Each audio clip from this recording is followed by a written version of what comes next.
자, 우리 골로새서 말씀을 계속 보고 있습니다. 오늘은 벌써 5번째 시간이 되었고요. 오늘 말씀 골로새서 1장 24절에서 29절까지의 말씀입니다. 골로새서 1장 24절부터 29절까지 말씀 우리 같이 보겠습니다. 이제 나는 여러분을 위하여 고난을 받는 것을 기쁘게 여기고 있으며 그리스도의 남은 고난을 그분의 몸 곧 교회를 위하여 내 육신으로 채워가고 있습니다. 나는 하나님께서 여러분을 위하여 하나님의 말씀을 남김없이 전파하게 하시려고 내게 맡기신 사명을 따라 교회의 일꾼이 되었습니다. 이 비밀은 영원 전부터 모든 세대에게 감추어져 있었는데 지금은 그 성도들에게 드러났습니다. 하나님께서는 이방 사람 가운데 나타난 이 비밀의 영광이 얼마나 풍성한지를 성도들에게 알리려고 하셨습니다.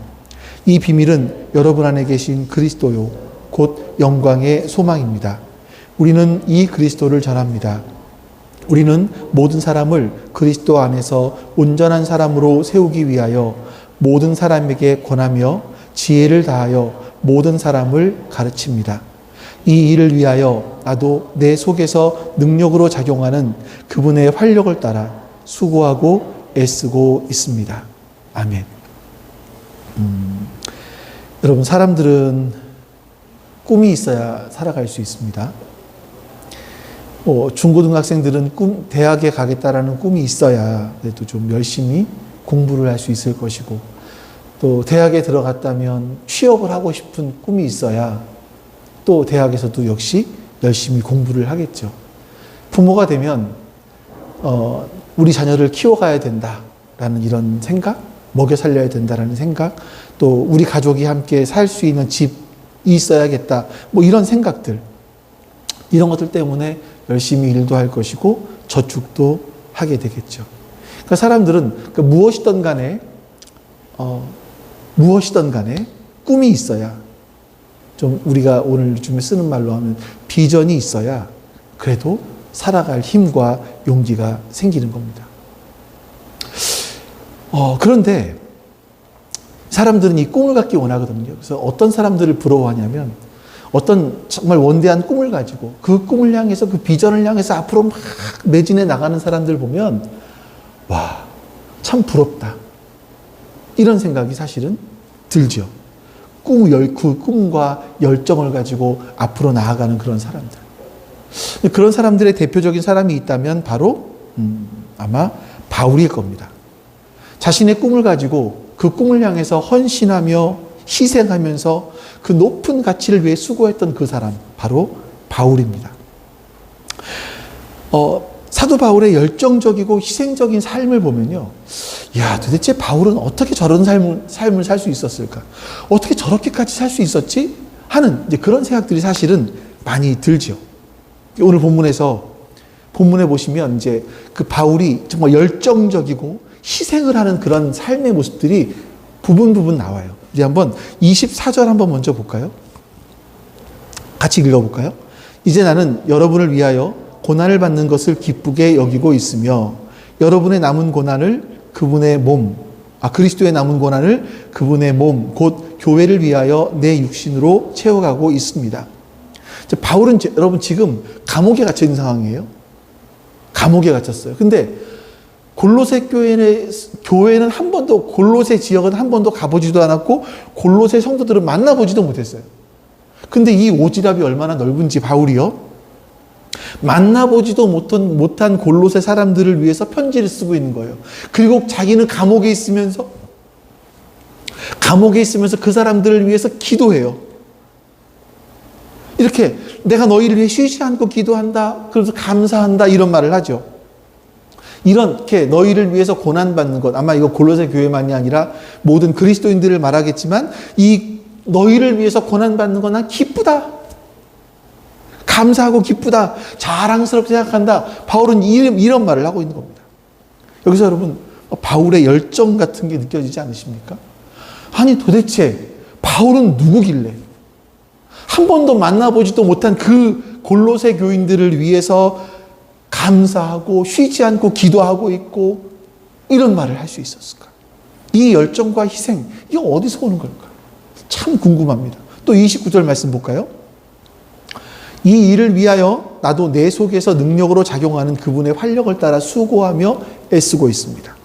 여기서 애쓴다라는 단어는요, 전쟁을 할 때 또는 막 그 운동 경기를 할 때 피 터지게 싸우는 거, 하는 거 있잖아요. 그런 거예요, 애쓰는 거가. 그리고 수고한다라고 하는 거는요, 피곤에 지쳐 쓰러질 정도, 이런 단어예요. 그러니까 이 말이 뭐냐면, 바울은요, 지금 복음을 전하는 걸 통해서, 여러분, 바울이 복음을 전하면 명예를 얻습니까? 돈을 얻습니까? 사람으로부터 인정을 받습니까?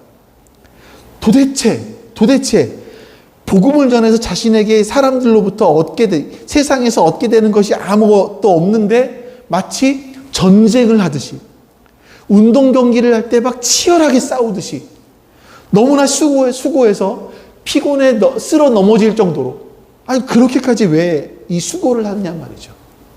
도대체 바울은 뭐가 도대체 바울을 이렇게 만들었을까 하는 겁니다. 그래서 학자들이 예수님 다음으로 많이 연구하는 사람이 사실 바울이에요. 바울의 삶에 대해서 정말 많이 연구를 하죠. 도대체 바울은 어떻게 이렇게 살았을까?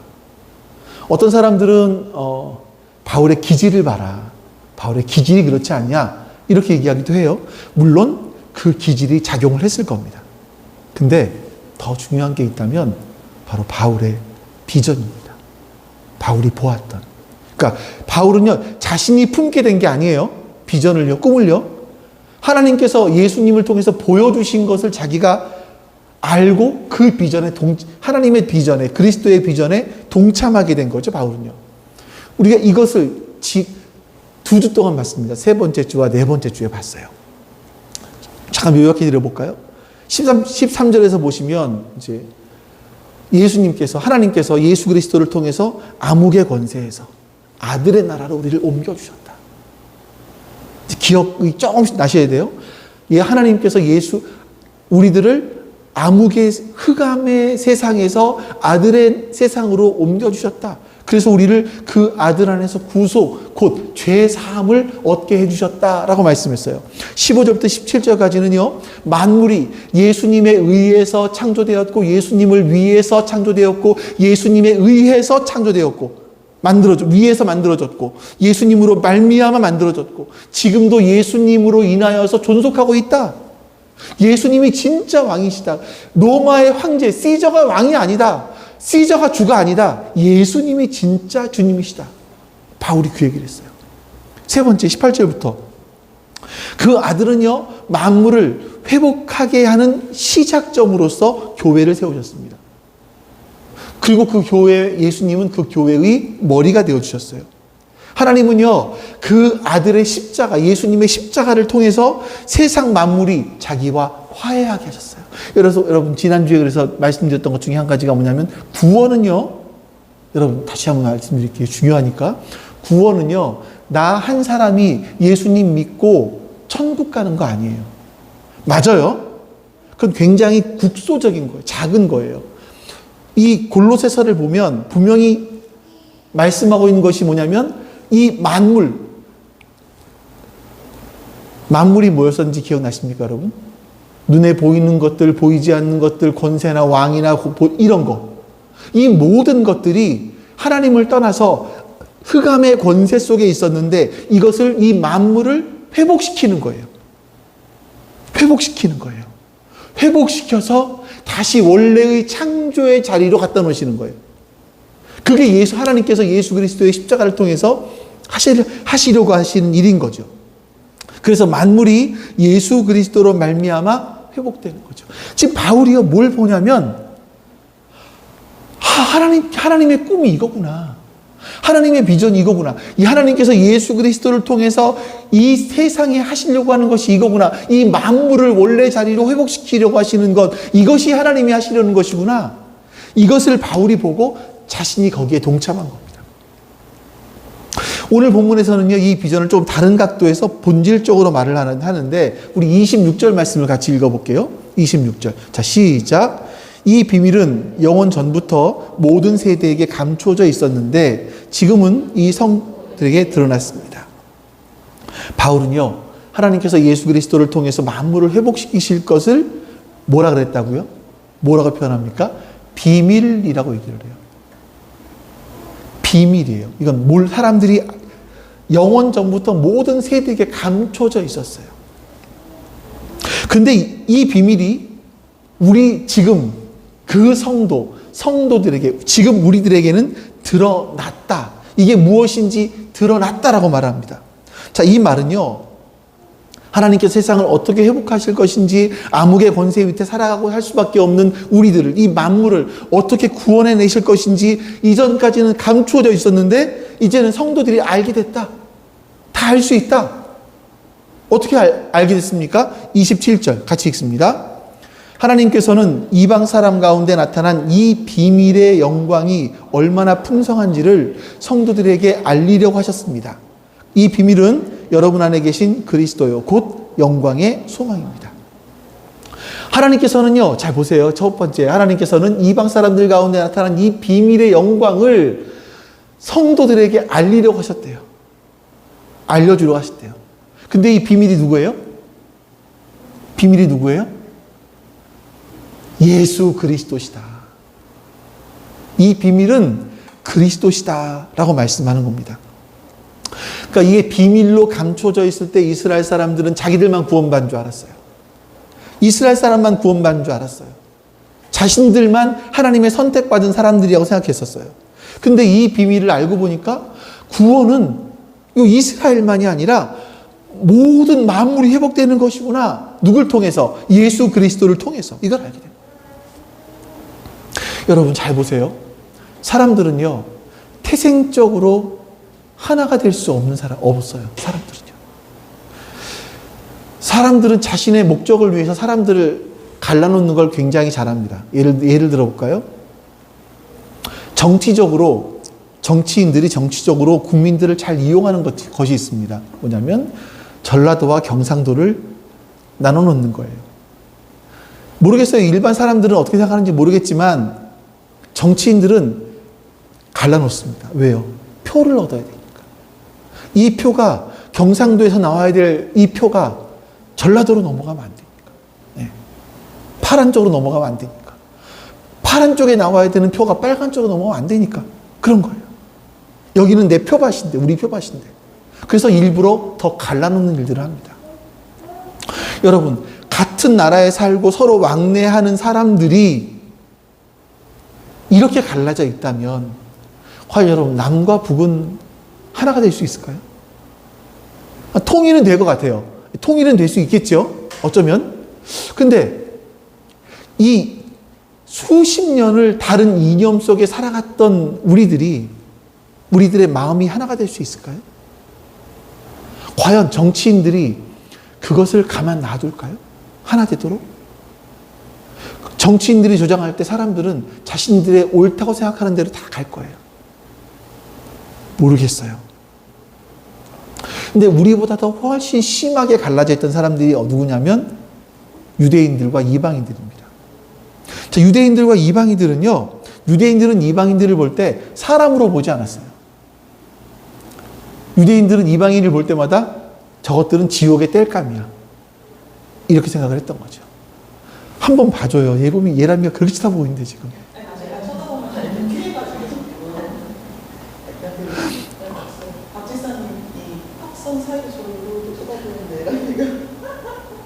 계속 보고 있어. 계속. 언제 봐줄까?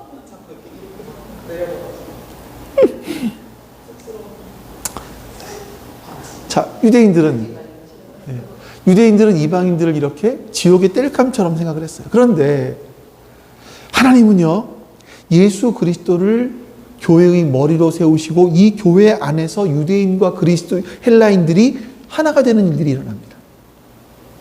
하나가 됐어요. 하나로 만드셨어요. 하나님께서 교회를 통해서 너희들 안에 이런 일들이 일어나고 있지 않냐? 유대인과 헬라인들, 이방인들이 하나가 돼서 같은 하나님을 찬양하고 같은 하나님께 예배하고 이러고 있지 않느냐 너희가 지금. 그리고 이제는 이 땅에 있는 모든 인류가 하나님께 돌아와서 하나가 될 수 있는 길을 여셨다. 이렇게 말씀하고 있는 거죠. 우리나라 사람들이요, 이래요. 우리나라 사람들은 그 백인들을 바라볼 때는 위축돼요. 근데 동남아 쪽 사람들을 바라볼 때는 우월감을 느껴요. 아주 나쁜 심리예요. 우월감과 열등감이 같이 있는 건데, 지금 시대가 이제 점점 다문화 시대로 간다고 합니다. 우리나라 속에도 지금 여러분 근 260만 정도가 250만 정도가 정규 비자를 받고 우리나라에 체류하고 있어요. 외국인들이 250만. 근데 늘어나는 숫자가 굉장히 많아요. 그리고 불법 체류자까지 합치면 여러분 얼마나 될까요? 훨씬 더 많을 거예요. 이렇게 여러 나라 사람이 살고 있는데 교회가 해야 될 일들이 뭐냐면 이런 다문화권에 속한 사람들을 예수 그리스도 안에서 서로 포용해주고 하나가 되는 일들을 교회가 할 수 있는 거예요. 왜냐하면 우리는 한 그리스도를 따라가고 있기 때문에, 예수님을 따라가고 있기 때문에. 이게 우리가 할 수 있는 일이라는 거죠. 하나님께서는요, 유대인도 이방인도 아닌 하나님 나라의 백성, 한국 사람도 중국 사람도 뭐 동남아 사람도 아닌 하나님 나라 백성을 만드시는 거예요. 황제가 다스리는 세상이 아닌 하나님이 다스리는 하나님의 나라를 만드시는 거예요. 새로운 사회를 만드시는 거죠. 그게 하나님의 계획이신 거예요. 사도 바울은 그 비전을 바라본 겁니다. 그래서 자신은요, 하나님께서 이 세상을 회복시키기 위해서 세우신 그 교회를 위해서 그리스도의 남은 고난을 자신의 육체에 채운다. 이렇게 말합니다. 24절 말씀 이제 앞으로 볼게요. 24절. 자, 시작. 이제 나는 여러분을 위하여 받는 것을 기쁘게 여기고 있으며 그리스도의 남은 고난을 그분의 몸, 곧 교회를 위하여 내 육신으로 채워가고 있습니다. 사도 바울은요, 그리스도의 남은 고난을 그분의 교회를 위해서 자신의 몸으로 채워가고 있다. 이렇게 얘기합니다. 그리스도의 남은 고난이 뭘까요? 혹시 그리스도 예수님께서 십자가에 달리실 때 그 고난이 좀 부족해서 또 남아있는 고난이 있다라는 말인가? 이건 아니에요. 이제 이 부분에 대한 정통적인 해석은 뭐냐면 예수 그리스도의 십자가에 달리기 전에 받으신 고난은 완전하기 때문에 우리 인간들을 구원하기에 모든 만물을 구원하기에 완전하기 때문에 더 이상 예수님께서 당하실 고난은 없다. 이렇게 학자들은 해석을 해요. 그러면 남은 고난은 뭘까? 바울은요, 하나님께서 이 만물을 회복시켜서 하나님과 다시 같이 회복되게 하기 위해서 예수 그리스도를 통하여서 십자가의 고난을 겪게 하셨습니다. 이런 것처럼 하나님의 신실한 증인들, 신실한 일꾼들 역시 피를 흘리기까지 충성하고 희생하면서 만물을 회복시키는 일에 동참했다는 거예요. 바울은 지금 자신도 그 일에 동참하기 위해서 예수님처럼 고난을 겪습니다. 이렇게 말하는 거죠. 여러분, 모든 원리는 똑같은 것 같아요. 하나님께서 세우신 이 원리가 똑같은 것 같아요. 가정이 화목되려면 부모가 희생해야 돼요. 여러분, 부모가 희생하지 않는 부모가 있습니까? 희생하지 않는 부모는 없잖아요. 희생하지 않아서 요즘에는 그러니까 이제 우리가 결혼할 사람들 잘 보세요. 결혼 준비를 한대. 그럼 결혼 준비를 뭘 하냐면 결혼식장을 잡고 결혼 예단을 하고 특히 결혼 때 웨딩드레스 입고 찍을 살을 빼. 이걸 결혼 준비한다는 거예요. 그건 결혼 준비가 아니에요. 결혼식 준비지. 결혼 준비라는 건 뭐냐면 결혼을 해서 그 사람과 함께 20년, 30년 이상을 나와 떨어져 살던 그 사람을 이해하고 그 사람을 포용할 수 있도록 사람을 이해하는 걸 공부하는 거예요. 그게 결혼 준비인 거예요. 결혼식 딱 하면 결혼 다 했어요? 아니요. 그때부터 시작이잖아요. 근데 지금 왜 많은 사람들이 깨지고 이혼을 합니까? 결혼식을 했는데 결혼 준비를 안 했어, 사실 우리가. 이러다 보니까 깨지는 일들이 생기는 거죠. 중요한 게 뭐냐면 그 가정을 회복시키기 위해서 필요한 거는 부모의 희생이더라. 어떤 사람의 희생이더라. 희생이 있어야 되더라. 마찬가지인 거예요. 하나님께서 세상을 회복시켜서 하나님과 다시 연결시키기 위해서 예수님의 희생이 했던 것처럼 우리들 역시 하나님의 나라가 이 땅에 회복되기 위해서 우리도 희생이 필요하더라 이거죠. 자,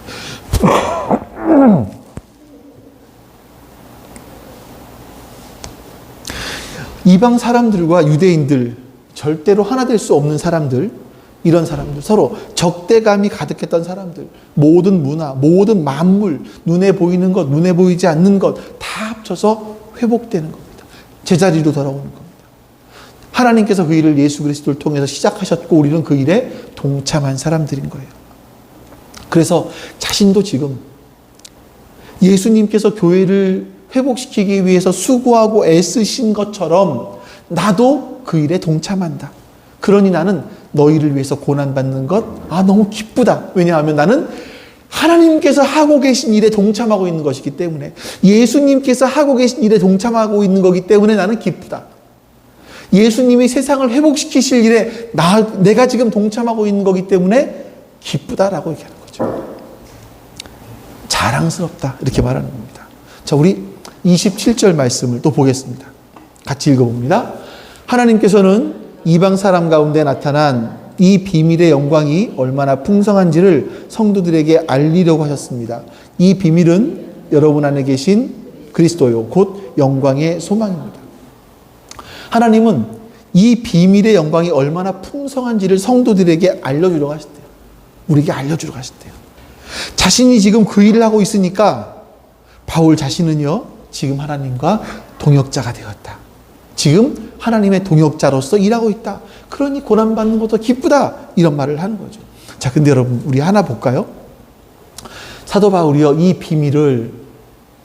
비밀이 곧 그리스도다. 이렇게 이야기를 했습니다. 그리고 그리스도는 누구예요? 그리스도는 누구예요? 영광의 소망이다. 이렇게 말씀하고 있어요. 자, 소망, 비전, 영광의 비전이라는 말입니다. 여러분, 기독교는요, 예수 그리스도가 전부예요. 기독교는요, 예수 그리스도가 전부예요.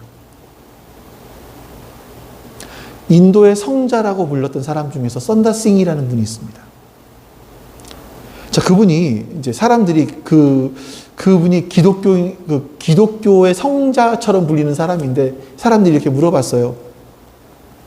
기독교와 힌두교, 인도 쪽에는 종교가 워낙 많잖아요. 그러니까 이 기독교와 다른 종교와의 차이점이 뭡니까?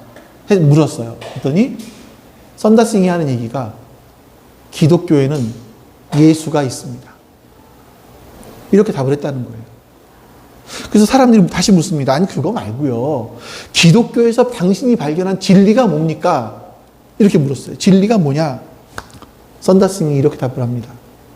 기독교에서 예수를 빼면 아무것도 남는 것이 없습니다. 기독교는 예수가 전부입니다. 이렇게 얘기를 합니다. 사도 바울에게도요, 예수님이 전부였었어요. 이 예수님을 아는 지식이 너무 고상해서 자기가 지금까지 바울을 얘기를 하면 그 당시 초인류예요. 학벌로 보나 가문으로 보나 초인류죠. 그런 사람이 자기가 지금까지 가지고 있었던 모든 것들을 배설물로 여겼대요. 똥으로 여겼대요. 다 버렸대요. 버리고 나니까 시원하더라는 거예요. 왜 그렇습니까? 하나님께서 예수 그리스도를 통해서 이 만물을 하나님과 화해할 수 있도록 하신 그것, 예수 그리스도의 죽으심을 통해서 우리를 거룩하고 흠이 없고 책망할 것이 없는 사람으로 하나님 앞에 세우실 그것, 이것 때문이라는 거예요. 이거. 그러니 그 예수 그리스도께서 하신 것처럼 자신도 수고하고 애쓰니까 얼마나 기쁘냐. 여러분과 제가 좀 이런 기쁨들이 있었으면 좋겠습니다. 주님을 위해서 일하다가 기뻐하는 것. 그리고 만물을 회복하시는 하나님 나라의 일꾼으로서 자신의 삶을 이 골로새에 있는 그리스도인들에게 보여주는 거예요. 그 보여주면서 자신의 삶의 이야기를 자전적으로 사람들에게 알려주고 있는 거죠. 자, 우리 한번 자신의 사명을 바울이 25절부터 27절까지 이렇게 말을 합니다. 한번 볼게요. 같이 읽어봅니다. 나는 하나님께서 여러분을 위하여 하나님의 말씀을 남김없이 전파하게 하시려고 나에게 맡기신 사명을 따라 교회의 일꾼이 되었습니다. 이 비밀은 영원 전부터 모든 세대에게 감추어져 있었는데 지금은 그 성도들에게 드러났습니다. 하나님께서는 이방 사람 가운데 나타난 이 비밀의 영광이 얼마나 풍성한지를 성도들에게 알리려고 하셨습니다. 이 비밀은 여러분 안에 계신 그리스도요, 곧 영광의 소망입니다. 자, 바울이 뭐라고 말합니까? 여러분을 위해서, 하나님께서 여러분을 위해서 하나님의 말씀을 남김없이 전하게 하시려고 자신을 불러주셨다. 내 사명은 바로 이거다. 하나님이 나를 부르신 이유는 하나님의 말씀을 남김없이 여러분에게 전하게 하기 위한 것이다. 이렇게 지금 바울은 얘기하고 있는 거예요. 이게 바울의 사명이라고 말을 하고 있는 겁니다. 그래서 사도 바울은요, 자신의 사역 중에서 제일 중요하게 생각하는 것이 뭐냐면 사람을 만나서 상담해주고 뭐 기도해주고 이런 것이 아니라 자신에게 하나님이 주신 말씀, 자기가 본 하나님 나라, 이것을 남김없이 전하기 위해서 애를 쓰고 수고했던 거죠. 하나님의 비밀이 온전히 드러나, 예수 그리스도가 온전히 드러날 수 있도록 모든 걸 다 해서 복음을 전하는 거예요. 이 말씀이 여러분 먼저 저에게 해당되는 겁니다. 저는 사실 요즘에 굉장히 갈등이 심해요. 어떤 갈등이냐면, 제가 능력이 좋아서, 능력이 막 있어서, 여러분들에게 원포인트, 딱 하나의 주제만을 딱 가지고 아주 심플하고 짧게 해서 그냥 여러분들 임팩트 있게 빡 전하면 너무 좋겠어요. 그러면 너무 좋겠어요. 근데, 그 정도의 능력은 안 되고, 그렇다고 다른 분들 얘기 들어보면 지난주에도 한 분하고 얘기를 했는데 그 목사님은 설교를 30분 준비한대. 어머나 세상에. 어떻게 그럴 수가 있지? 나 하루 반이 걸리는데? 저는 정말 하루 반이 걸려요. 요즘에 금요일날 오후 1시부터 시작해서 여기 교회 돌아오면 6시쯤 넘거든요. 그래서 이제 그 전 목요일부터 시작을 해서 토요일 날까지 해서 거의 하루 반 정도가 설교 하는데, 이거 준비하는데 걸려요. 와, 나는 이렇게 하는데 어떻게 30분 만에 설교를 준비할 수 있지? 이거 비난하자는 게 아니라, 뭐라고 얘기하자는 게 아니라, 제 마음속에 아주 좀 이거 되게 압축했어요, 여러분. 이거 다른 때보다 지금 페이지가 줄었어요. 엄청 줄였어요, 제가. 근데 제가 딴 얘기를 하고 있어요, 지금. 이 시간 잡아먹는 것 같은데. 제 마음속에 이런 마음이 있는 거예요. 사도 바울은 하나님의 말씀을 남김없이 전파하는 것이 사도 바울의 사명이었고, 나의 사명은 뭘까? 나 역시 하나님의 말씀, 제가 아는 한도 내겠죠. 제가 공부하고 아는 한도 내에서 제가 아는 것들을 남김없이 여러분들에게 전해드리는 것이 제 사명일 거예요. 이 기술적인 면이 필요하겠죠. 성령님의 은혜가 필요하고 또 어떻게 잘 전할 수 있을까 기술적인 문제가 필요하겠지만 제가 아는 한도 내에서는 그렇게 하는 거죠. 그러면 제가 하면 여러분들은 뭐가 필요합니까? 여러분들에게 필요한 것은 뭐냐면 베레아 사람들의 자세가 필요한 거예요. 그 말씀을 들어요. 그 말씀을 들을 때 어떻게 듣습니까? 이 말씀이 옳은가 그른가 보는 거예요. 그러한가 상고하는 거예요. 그리고 그것이 사실이라면, 그것이 맞으면 아멘 하면서 그것을 내 것으로 받아들이는 거예요. 내 것으로. 이걸 여러분들이 하시는 거예요. 그러니까 저는 여러분들에게 남김없이 말씀을 전하고, 여러분들은 그 들은 말씀이 맞다면 아멘 하면서 그것을 내 삶으로, 내 삶에 소화해내는 것, 내 것으로 소화해내는 거죠. 이게 우리가 해야 될 일들인 겁니다. 바울은요, 이렇게 남김없이 복음을 전파하기 위해서 바울이 갖고 있었던 하나의 철학이 있었어요. 어떻게 사역해야 되는지 우리 28절 말씀을 읽어볼게요. 같이 읽습니다. 우리는 이 그리스도를 전합니다. 우리는 모든 사람을 그리스도 안에서 온전한 사람으로 세우기 위하여 모든 사람에게 권하며 지혜를 다하여 모든 사람을 가르칩니다. 새 번역에서 보니까 모든 사람이라고 번역해 놨는데요. 개역 개정 성경에서는 각 사람이라고 번역을 했어요.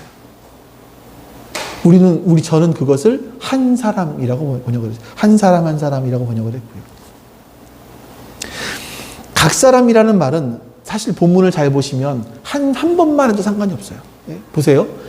우리는 이 그리스도를 전합니다. 우리는 모든 사람을, 각 사람을 그리스도 안에서 온전한 사람으로 세우기 위하여 권하고 가르칩니다. 지혜를 다해서 가르칩니다.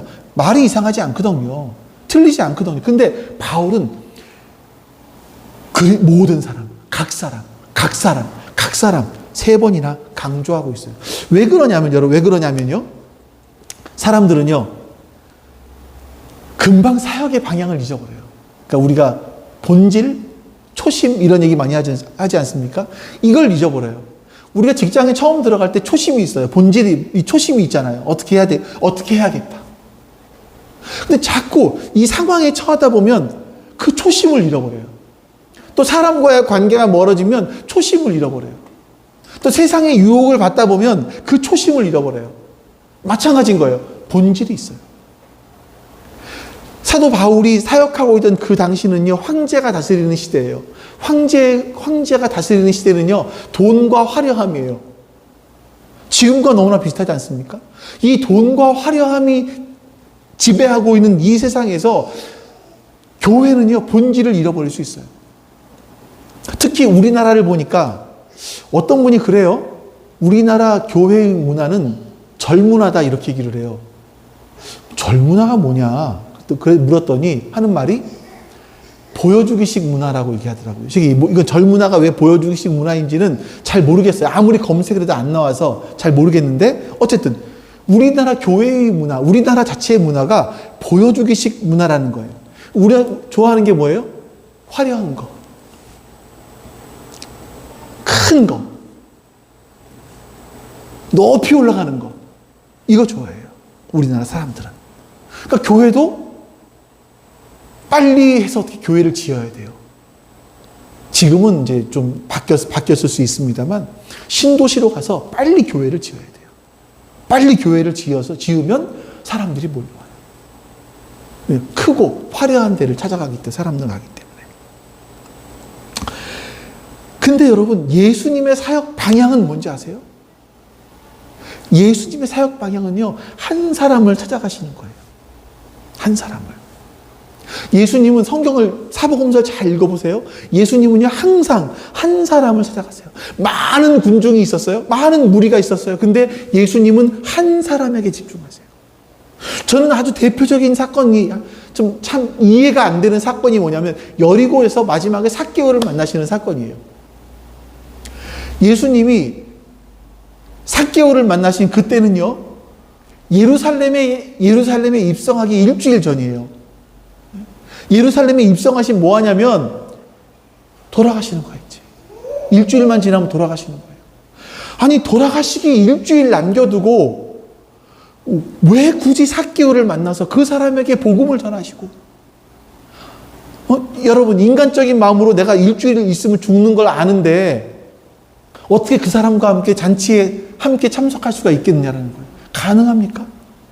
저 같았으면요, 그동안 함께 3년 동안 동거동락했던 뭐 베드로, 안드레, 요한, 얘네들 데리고 같이, 얘네들 죄송하네요. 이분들 데리고 같이 좀 못다한 이야기를 하거나, 아니면 3년 동안 어머니를 잘 못 모셨잖아요. 마리아를. 형제들 못 돌봤잖아요. 그러니 이 어머니와 형제들과 함께 좀 마지막으로 이야기를 하면서 회포도 풀고 이럴 수 있지 않을까요? 근데 예수님은 그 십자가에 달려 돌아가시기 그 직전 바로 일주일 전에 그 한 사람, 삭개오를 만나신다. 예수님은요, 그 여리고에 삭개오 한 사람만 있는 것처럼, 그 많은 군중이 예수님을 따랐는데 그 뽕나무 위에 있는 삭개오 한 사람을 바라보시는 거예요. 여리고에 삭개오 한 사람만 있던 것처럼. 하나님은요, 여러분의 가정에서 마치 여러분 한 사람만 있는 것처럼 여러분을 찾아가셨어요. 만나주셨어요. 여러분의 직장에서, 여러분의 이웃들 속에서 하나님은 여러분이 한 사람 있는 것처럼 여러분에게 찾아가셔서 여러분을 만나주셨어요. 그래서 우리가 있는 거예요. 하나님은 무리, 다수로 만나주지 않으세요. 그 사람들에게 복음을 전파하긴 하시지만 그 사람들, 하나님은 1대 다로 만나시는 게 아니라 1대 1로 만나시더라. 이거죠. 예수님은 지금도 한 사람 한 사람 만나기 원하세요. 그래서 그 옥하는 목사님이 제자 훈련을 하시는 그분이 한 사람 철학을 말씀하시는 거예요. 돌아가셨지만. 그리고 우리 교회 이름이 뭡니까? 한 사람 한 사람 세우는 교회인 거예요. 이 본질은 잊어버리지 말자. 이걸 본질을 잊어버려서 마치 교회가 동호회처럼 되지 말자. 이런 거죠. 예수님의 사역 방향도, 바울의 사역 방향도 각 사람이었다. 한 사람이었다라는 것을 우리가 알아야 됩니다. 자, 이렇게 한 사람에게 복음을 전파하셨습니다. 전파라는 단어는요, 전했다라고 하시는데, 그리스도를 전했다라고 하는데, 전했다라는 단어, 전파했다라는 단어는요, 그냥 설교한 것이 아니라 하나님 나라 복음을 가리키는 겁니다. 사도 바울의 사역의 핵심은 한 사람 철학을 가지고 그 한 사람 한 사람에게 하나님의 나라 복음을 전파하는 거예요. 가리키는 거예요. 여러분, 여러분의 신앙, 우리의 신앙이 성숙해지려면요, 누군가에게 복음을 전하셔야 돼요. 복음을 선포하셔야 돼요, 사실. 그러니까 복음을 전하지 않으면 영적으로 성장하는 것은요, 낙타가 바늘길을 통과하는 것만큼 어려워요. 예수님은 부자는 뭐라 그러셨죠? 부자는 약대가 바늘길을 통과하나요, 못하나요? 갑자기 생각이 안 나지? 낙타가 바늘길을 통과했어요, 못했어요? 예수님 말씀하신 거? 기억이 안 나네. 저도 기억이 안 나네. 자, 복음을 전하지 않으면서 신앙이 성장한다라는 것은요, 낙타가 바늘길을 통과하는 것만큼 어려운 일이에요. 왜냐하면 복음 전파는요, 교인의 숫자를 늘리는 게 아니에요. 하나님께서 이 만물을 다스리십니다. 이거를 선포하는 거예요. 그러니까 복음을 전하지 않으면 신앙생활은 성숙할 수 없어요. 성장할 수 없고요. 생기가 있을 수 없어요. 왜냐하면 복음을 전해봐야 하나님의 마음을 알 수 있어요. 한 사람의 영혼에 대한 그 안타까움이 생겨요. 그 사람이 하나님을 몰랐을 때 그 안타까움이 생겨요. 하나님께서는 자신의 아들을 희생시켜서 사람들을 살리셨죠. 우리가 살았어요. 여러분, 그러면 하나님이 갖고 계신 마음이 뭐겠습니까? 내가 아들을 통해서 너희를 살린 것, 그 사실을 사람들에게 알리는 거잖아요. 알리는 거. 이게 하나님의 가장 큰 관심 아니겠습니까? 이게 복음을 전파하는 것이 사역의 가장 핵심적인 부분이죠. 이 전파한 다음에 또 뭐 합니까? 그 다음에 권하는 거예요. 그리고 마지막에 가르치는 겁니다. 이 권한다라는 단어는요, 참 요즘에 많이 잊혀진 단어가 아닌가 싶은데, 충고하다, 권고하다라는 이런 단어인데요. 주님의 말씀을 가볍게 듣지 않도록, 하나님의 말씀을 가볍게 듣지 않도록 회개할 것을 충고하는 걸 말해요. 물론 이 가르치는 자세가 사랑의 마음이 포함되어 있어야겠지만, 오늘날에는요, 개인의 프라이버시 때문에 이 권함이 사라지는 것 같아요. 믿음은 각자 알아서 하는 거지. 각자 알아서 하는 거지. 어떻게 내가 강제할 수 있겠어? 물론 제가 여러분의 믿음을 강제할 수는 없어요.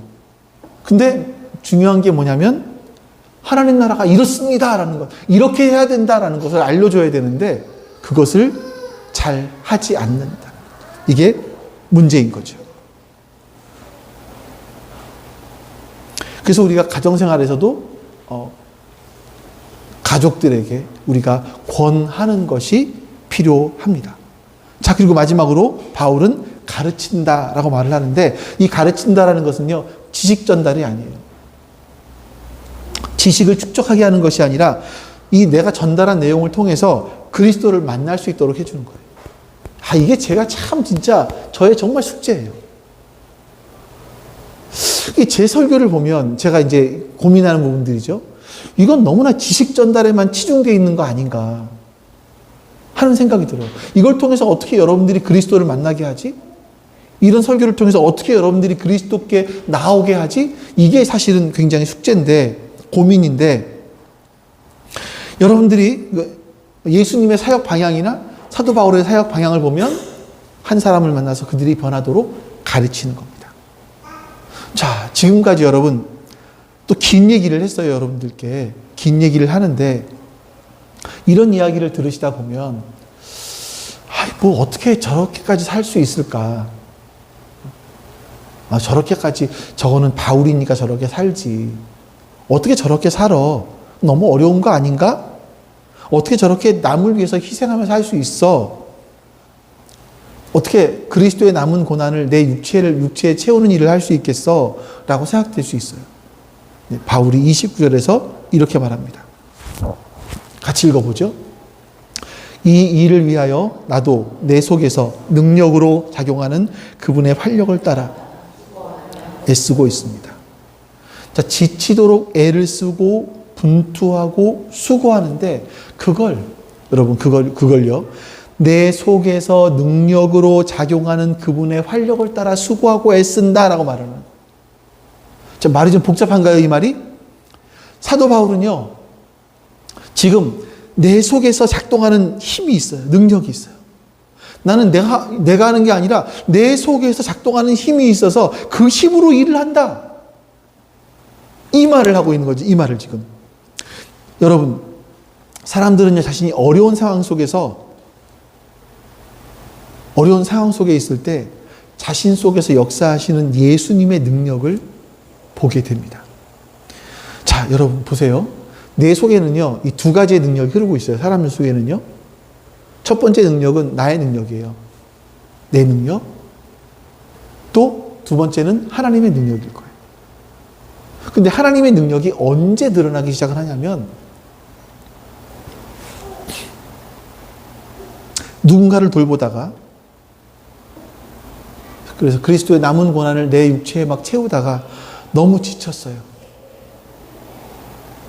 더 이상 앞으로 갈 수 없을 것 같고 이제 그만하고 싶고 이런 생각이 들 때 하나님을 바라보는 거예요. 우리 인생을 살다 보니까 내 힘이 완전히 사라진 것 같을 때, 내가 지쳤어. 너무 지쳤어요. 그럴 때 하나님을 바라보면 하나님의 능력이 거기서 나오기 시작을 합니다. 그럴 때 우리는 그의 능력을 따라 수고하고 애를 쓴다라는 이 바울의 고백이 무엇인지를 이해하게 될 수 있겠죠. 여러분, 우리가 주님의 말씀을 따라서 지체를 섬기다 보면 지치는 게 당연해요. 아빠, 애들 키우는데 힘들지 않나요? 3명을 키우니 얼마나 힘들어요? 정말 힘들지 않아요? 힘들지 않고 부모 노릇하는 사람이 있으면 나와보라고요. 그 수고, 힘듦을 통해서 아이들이 바르게 성장해 나가는 거잖아요. 마찬가지입니다. 신앙도.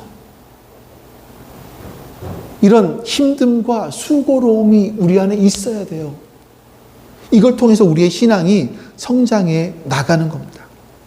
그리고 우리가 지쳤을 때 주님을 바라보면 주님께서는 우리에게 하나님의 능력을 경험할 수 있도록 해주시는 거예요. 바울이 그 능력을 경험했고 골로새 성도들이 그 능력을 경험했습니다. 여러분, 우리가 예수 그리스도를 증거하면요, 예수 그리스도는 그분이 하고 계시는 놀라운 일의 비전을 우리에게 보여주세요. 그 비전을 보기 시작하면 평범한 사람들이 열정적이고 희생적인 삶을 살아갈 수 있게 됩니다. 바울이 그랬고 골로새 교회가 그랬습니다. 여러분과 저는 참 평범한 사람들이에요. 그렇지 않나요? 우리를 에워싸고 있는 이 문화, 세상 너무나 그리스도인들에게 적대적이고요. 무섭고 큽니다. 그런데 우리가 살아계신 하나님 말씀에 집중하고 그 속에서 예수 그리스도를 만나고 그리고 예수 그리스도의 그 비전을 보기 시작하면, 그 비전을 받아들이기 시작하면 우리는 어쩔 수 없이 우리의 마음속에서 열정이 솟아날 거예요. 그 비전 때문에 기꺼이 희생하는 삶을 살기 시작할 거예요. 작게부터 시작하겠죠. 할 수 있습니다. 우리 그렇게 될 거예요. 여러분, 열정을 내려고 애쓰지 마세요. 희생을 하려고 애를 쓰지 마세요. 하나님께 집중하십시오. 예수님께 집중하세요. 예수님이 뭘 꿈꾸고 계시는지 거기에 집중하세요. 그러면 하나님이, 예수님이 우리 속에 우리가 알지 못했던 열정을 일으키실 것이고 상상하지 못한 그런 비전들을 우리가 이루어 나갈 수 있도록 주님께서 우리를 이끌어 가실 겁니다. 여러분과 제가 바로 그 복을 누릴 수 있기를 주님의 이름으로 축원합니다. 아버지 하나님, 감사합니다. 오늘도 우리에게 하나님의 말씀을 주시고 그 말씀을 통해서 만물을 회복하시려고 하시는 그 하나님의 비전, 그 만물을 회복하시기 위해서 예수님이 하신 그 수고, 그 애씀을 보았습니다. 이제 바울의 고백처럼 우리도 역시 하나님께서 만물을 회복하시는 그 일에 동참하기를 원합니다. 우리의 삶 가운데 하나님의 나라를 위한 애씀과 수고가 있기를 원합니다. 복음을 전하기 위해서 애씀과 수고가 있기를 원합니다.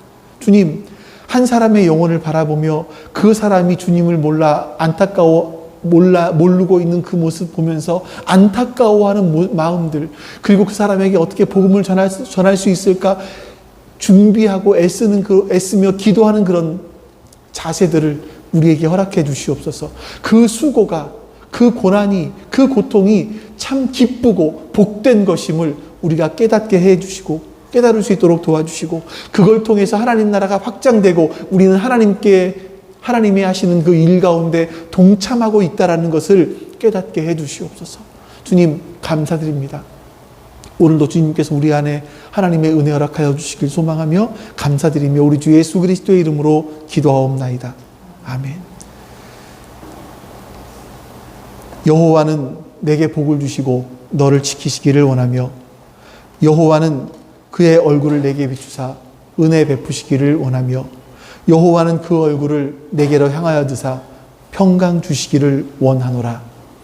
이제는 우리에게 생명을 주시기 위하여 이 땅에 오신 예수 그리스도의 은혜와 그 아들을 우리에게 보내시기까지 우리를 사랑하신 아버지 하나님의 사랑하심과 그 사랑을 깨닫게 해주시는 성령 하나님의 내주하심이 지금 주 앞에 모여 예배드린 모든 하나님 백성들 머리 위에 지금부터 영원토록 함께 하시기를 간절히 축원하옵나이다. 아멘.